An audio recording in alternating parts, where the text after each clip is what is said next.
பஞ்சாங்கங்களின் ஆணி வேராக சொல்லப்படுவது இதில் பயன்படுத்தப்படுகின்ற அயனாம்சம் என்ற அமைப்பாகும். இந்த அயனாம்சம் அப்படிங்கிறது வந்து இன்றைக்கு நீங்கள் வானில் பார்க்கின்ற கிரக நிலைகளின் மீது ஒரு குறிப்பிட்ட அளவு திருத்தத்தை செய்து அதன் அடிப்படையில் பஞ்சாங்கம், காலண்டர் போன்றவை இன்றைக்கு கணக்கிடப்படுகின்றன. இந்த அயனாம்சம் என்ற கூறின் அடிப்படையில் கணக்கிடப்படும் பஞ்சாங்கங்களை கொண்டுதான் இன்றைக்கு நல்ல நேரம், நாள், கிழமை போன்றவை தீர்மானிக்கப்படுகின்றன. அப்படி இருக்கும்போது அதன் ஆணி வேராக இருக்கின்ற அயனாம்சத்தை பற்றி எந்த அளவுக்கு நாம் வானியலுக்கு நெருக்கமாக இருக்கிறோம் என்பதை தெரிந்து கொண்டு சரியான பஞ்சாங்கத்தை பயன்படுத்துவது என்பது ஜோதிடத்தில் நம்பிக்கை வைத்திருக்கின்ற அனைவருக்கும் மிகவும் முக்கியமானதாகும். இந்த மிகவும் முக்கியமான அடிப்படை ஜோதிட கட்டுமானத்தின் மீது இன்றைக்கு தமிழ்நாட்டில் பரவலாக தவறான புரிதல் அல்லது புரிதல் அற்ற நிலை என்பதே நிலவுகிறது.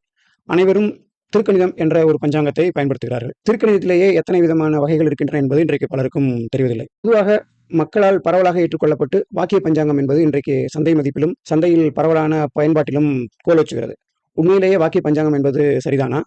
வானியல் உண்மைகளோடு வாக்கியம் எந்த அளவுக்கு ஒத்துப்போகிறது என்பதெல்லாம் யாரும் தொட்டு கூட பார்க்க தயங்குகின்ற ஒரு விஷயமாக இருக்கிறது. இந்த தலைப்பெல்லாம் நீங்க யாராவது போய் ஆழ்ந்து ஆராய்ச்சி பண்ணி பேசுனீங்கன்னா உங்களை ஒதுக்கி வச்சுப்பாங்க. கூட்டுத்தனமான நம்பிக்கை அல்லது மூர்க்கத்தனமான பிடிவாதத்தோடு சிலவற்றை நம்புவது என்பது தொடர்கதையாக தமிழ்நாட்டில் ஜோதிடத்தில் மட்டுமல்ல எல்லா விஷயங்களுமே தொடர்கிறது. இன்னைக்கு நம்ம என்ன பார்க்க போறோம் அப்படின்னா, எந்த அயனாம்சம் சிறந்தது என்பதை பற்றி ஒரு நீண்ட விவாதத்துக்கு இந்த முதல் காணொலியாக இந்த பாகம் அமைகிறது. இது வந்து ரொம்ப எளிமையான ஒரு டாபிக்லாம் கிடையாது. நண்பர்களே, நான் இந்த ChatGPT கோபைலட் கிட்ட போய் இந்த அயனாம்சம் பிரச்சனை என்பது எவ்வளவு ஒரு சிக்கலான பிரச்சனை, இதுக்கு பின்னால் இருக்கின்ற ஒரு காம்ப்ளெக்சிட்டி என்ன அப்படின்னு ஒரு ஜென்ரலான ஒரு கேள்வியை கேட்டிருந்தேன். அந்த கேள்வி மஞ்சள் கலர்ல மேல காட்டியிருக்கிறேன். அந்த கேள்விக்கு ChatGPT அதாவது கோபைலட் மூலமா சொன்ன பதில் என்ன அப்படின்னா, இது வந்து ஒரு எளிய பிரச்சனை கிடையாது, இதுக்கு பின்னால ஒரு பெரிய வரலாறு இருக்கு. இந்த பிரச்சனையை நீங்கள் தரவு ரீதியாக தர்க்கபூர்வமாக அணுக வேண்டும் என்றால் அதற்கு பின்னால் துல்லியமான வானியல் தரவுகள் உங்களுக்கு தேவைப்படும். அந்த தரவுகளின் அடிப்படையில் சிக்கலான கிரக நகர்வுகள் மற்றும் ஈர்ப்பு விசைகள் போன்றவற்றை கணக்கில் எடுத்துக்கொள்ள வேண்டும். அப்புறம் இதை கண்டுபிடிக்கிறதுக்கு காம்ப்ளெக்ஸான அல்காரிதம் நிறைய யூஸ் பண்ணணும் அப்படின்னு